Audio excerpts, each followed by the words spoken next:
Hey, here we are again. HD cam still is not working. I bought a new one. I think it works. It's just the computer's not accepting it, but whatever. Going with the old built-in camera on the computer. So anyway, let's just go right into it. What have I got? All right. Oh, so starting off, this was released a couple days ago. I don't know how well you can see it. This is an ad for Tampa Bay Screams. If you look really close, you might see me. um, so I don't run the convention anymore. I know a lot of people still think I run it. I get questions about it all the time. But this is Tampa Bay Screams. We started in 2016. I sold the convention in 2023 to Andy Lolino. He runs it now, and the next one will be May 8th and 9th, Friday 5 to 10, Saturday 12 to 5 at the Hampton Inn and Suites in Oldsmar, 4017 Tampa Road, Oldsmar, Florida 34677. I know that you can buy vendor tables and I'm pretty sure tickets. So why wait? Save the date. If you don't have anything going on those dates, that's what you'll be doing. So check it out. What's up, Jesse? I see you commenting there. That's another thing, guys. Until now, I wasn't seeing comments till after the show. So I don't know if YouTube's just constantly updating things or what, but my camera was working there for a while now. At least I have a camera on my computer, which this one works. I just think the other one just looks a little better. Anyway, so yeah, Tampa Bay Screams, May 8th and 9th. Don't miss it. All right, what do we got? Dawn of the Dead. This is the Anchor Bay DVD release. I've had this thing forever, man. When did it come out? The movie came out in '78. This came out in 2004. I'm pretty certain these are out of print, as probably most DVDs now. And I remember this one was kind of going for a couple bucks there when it was probably right before Blu-ray came out, or maybe at the same time. I don't know. Maybe it has special features that the Blu-ray doesn't have. There's probably a 4K by now too, but I am perfectly satisfied with this one. I watch it. I've seen this movie many times. Turns out 3 years ago, I watched it in 3D at the theater, and that's what put a spark in my brain to watch it again. So I love this movie. I go back and forth between Night of the Living Dead and Dawn of the Dead, which is my favorite of the Romero Living Dead movies. They're both really fun. I mean, they're high up the chart for me as far as favorite horror movies. Just a really good setup. I like that it's in a shopping mall. I like movies in shopping malls. Just in general, Phantom of the Mall. This one, my brain's escaping me, but there's a few movies where a mall setting is the what's happening. Not Paul Blart. That one I don't like, but I like the other one that's similar that came out at the same time. Observe and Report. Check that one out. Maybe we'll watch that next week. That's the R-rated Paul Blart, in my opinion. That's the answer to that movie. That's the one you want to watch. Observe and Report. Anyway, Dawn of the Dead. If you haven't seen it, George Romero,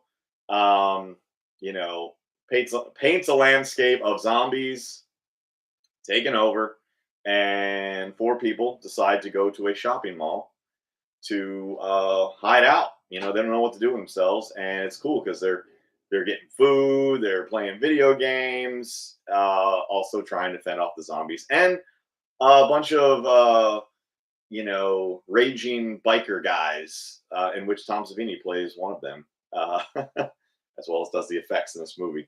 So, fun zombie movie, one of my favorites. You've probably seen this. I'm not going to go into too much detail to explain it and go in depth. It's a zombie movie in the mall. That's all you need to know. All right, moving on. Oh, this is Jacker 3. I got Jacker 1 and 2 here somewhere. I didn't watch those, or revisit them rather. I've seen them though. This is the third installment of the Jacker series. This is a Phil Herman. We didn't direct it, but I'm pretty sure he definitely starred in it. He might have written it and produced it. I can't read it all. It's really fine print right now. But anyway, this is the third installment. I think they shot this last year, 2 years ago. I saw some familiar faces. Maddie Deering. It's nice to see her in it. Tim Gross and really comical scene. Butch Patrick, as you may know, as Eddie Munster, makes an appearance in this, as well as a bunch of other people. Debbie D. I think Phil Herman won't make a movie without her, which is great. I mean, you see Phil Herman's name, you're going to see Debbie D's right after. It's kind of like with me and Sushi. If Sushi's not in one of my movies, it's like, what happened there? I hope that doesn't happen. I hope she keeps starring in my movies.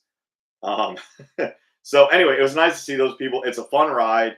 I thought Phil was my favorite part of the movie. Not to like boost his ego, but I don't know. He was entertaining. Just the way he played the jacker.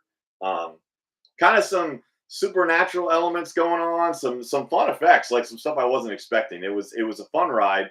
I need to revisit part 1 and 2. I think in part 1, correct me if I'm wrong, but it has the actress that's also in Clerks in a very early role, which is cool. It might be part 1 or 2. I can't remember.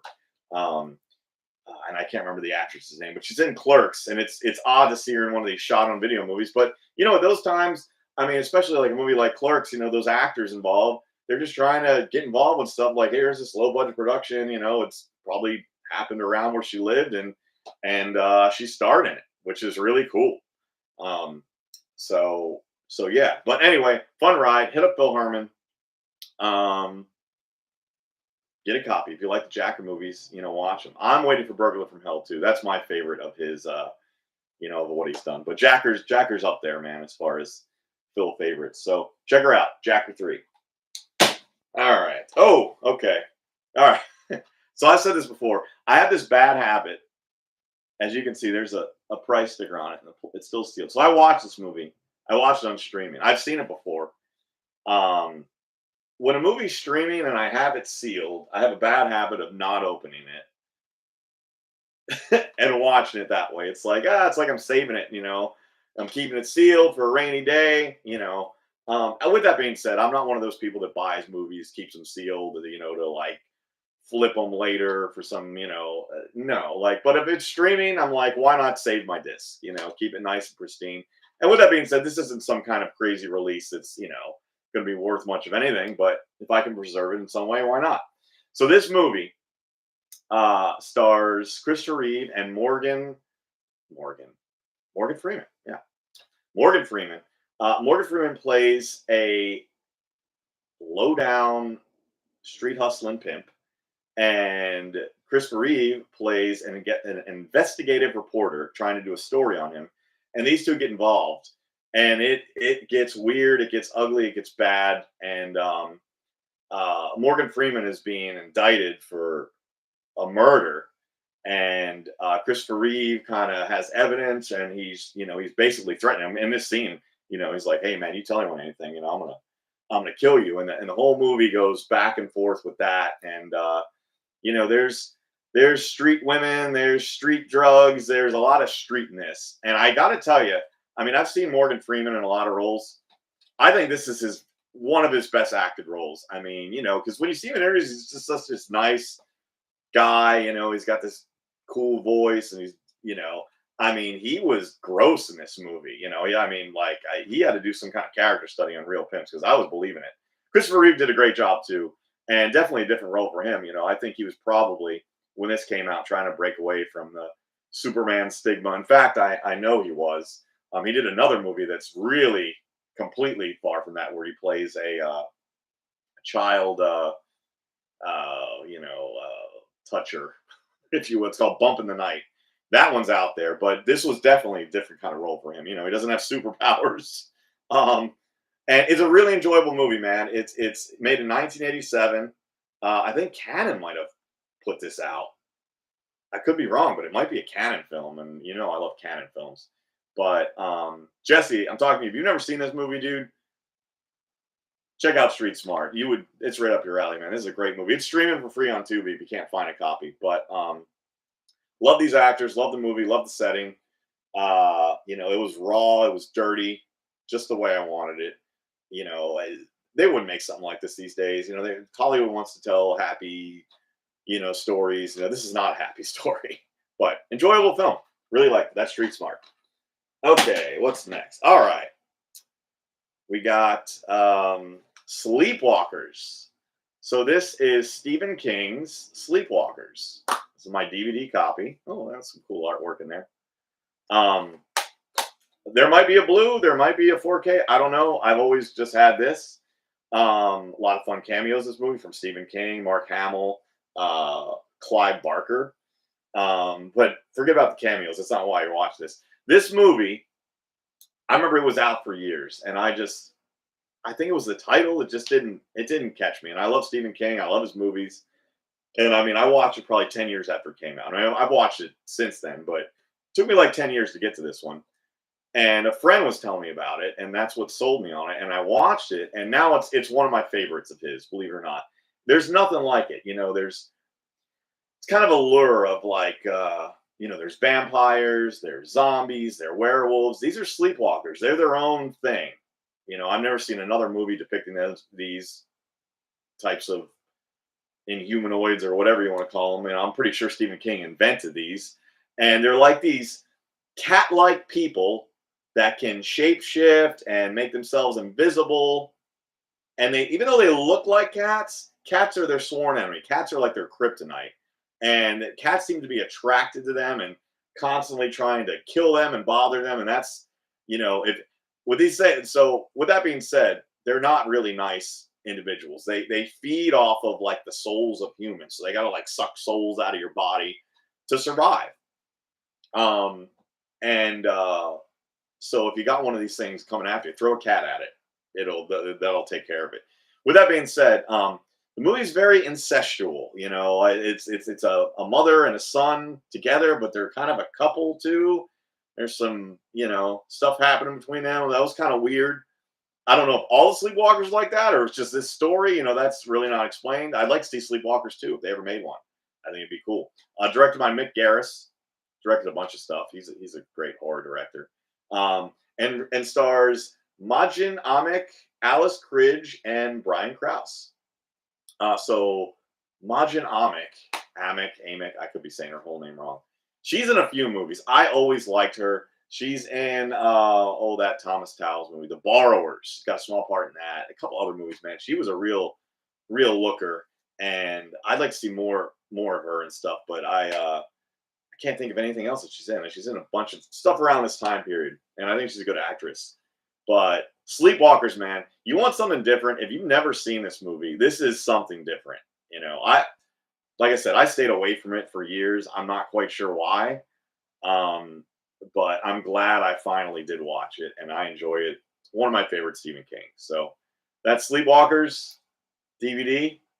I don't know if it's streaming. I mean, it might be, but you have to pay for it, I think. But get a physical copy, get a player. Why not? All right. Last but not least. So last week I covered Tulsa Terrors. So in Tulsa Terrors, they covered these three movies as well as some others. I didn't watch all three. I've seen them before, but I only watched Blood Cult, which is the first in this series. All three of these are made by the same people.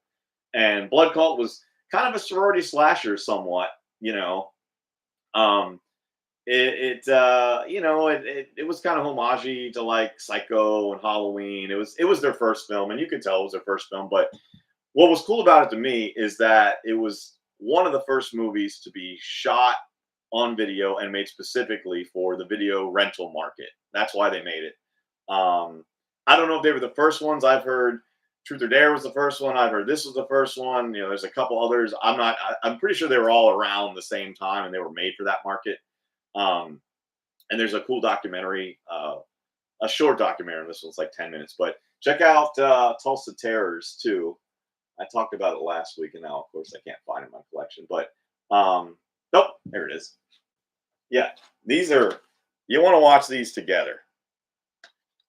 Yeah. If you watch this, it'll make you want to watch this. But anyway, I have seen The Ripper and as well as Revenge. I watched them when I bought this. This was probably almost 10 years ago now. I couldn't tell you much about it. But Blood Cult, decent gore. It's R-rated somewhat. I like things to be a little more scandalous personally. Like I wouldn't say it's one of my favorite shot on video movie, but I like the lure of it that these guys were one of the pioneers of making a shot on video movie, specifically for the video rental market. And one thing that they mention in the documentary is how bad the market was when they were making that movie. And here I am in 2025 thinking, oh, you thought that market was bad. So with that being said, the last thing I want to talk about. So most of you know that I'm a filmmaker. You know, I make movies, and for about the past 10 years, I've done crowdfunding. It's how I make my movies. And I built up a decent following on there and doing conventions and selling my movies. And a lot of you guys are my supporters, and I really appreciate that. So with that being said, Indiegogo has taken a turn for the negative. And it's you're hearing it from me, but I'm not the only one saying it. You talk to some other filmmakers that use it. It's really not a great format anymore. They changed the whole scope of how it works. There's no more flexible funding. It just ain't good. Like, I'm currently fighting with them to get my money from Hoocop. They're like kind of holding it back for me. With the old format, I would have got it already. So with that being said, I'd say I am pretty much parting ways with them. You know, I got some final business to take care of. And we ran the Jacko campaign on there, so we still have to make that and get the perks out. And then Hobocop is already made, so I'm just waiting on that money to get copies made, and then that's it. I started a Kickstarter account last night, which is where I started. The first campaign I ever ran was on Kickstarter, and I started gravitating towards Indiegogo, like a lot of filmmakers. I think it was the flexible funding that drew a lot of us in. With that being said, I'm heading back to Kickstarter, and you know, for the 5 people that watch this video, the next campaign we're going to be doing is Die Die Delta Pi Part 2. We're going to get that going. If you haven't seen the first one, I got a couple. Well, this is the Caps release. Some of you might have that. And then, oh, well, here's the DVD. I guess I don't know where the Blu-ray is. It was the official. Oh, these are the ones. Oh, this is interesting. Let's show this off for a second. So if you've seen a copy that doesn't have the words right here, these were the original copies that myself and Chris Lato made. There's no barcode either. We made these just on our home computers, you know, and it has different disc art than the other one. This is before I had any kind of distribution. You know, I was just making copies myself and selling them. I guess I managed to keep this one. And then, you know, shortly after, I started my own distribution company. And then the official one has, I believe it says, all the girls of Delta Pi are just rushing to die. You know, and I like it better because it's kind of a little empty over here. And then the Blu-ray release actually has even filled in art with the, it's the 10th anniversary release. It's got like the sorority house in the background, and it's blue, and it looks really awesome. So anyway, we are gearing up to make Part 2. We've shot a couple of scenes. We got a lot of plans made for it. I'm pretty much done with the draft of the story. So so keep a lookout, man. Die Die Delta Pi 2. It's my flagship movie, and I'm really excited to be making it. I'm sorry it took this long to get to a sequel, but this is actually, I think, either our 3rd or 4th attempt to try to make it. You know, there was other scripts too. It's not just this one script. This is a brand new script. I think there was almost 2 other scripts that existed, and it didn't happen. But we got a new script. We already got some actors and actresses on board. We got locations. We got a crew. We got everything. All we need is your help to support it. So anyway, well, that's it, guys. We'll see you next week. Hopefully I can figure out this camera thing, but not, it's just going to be this. Take care. Happy Halloween.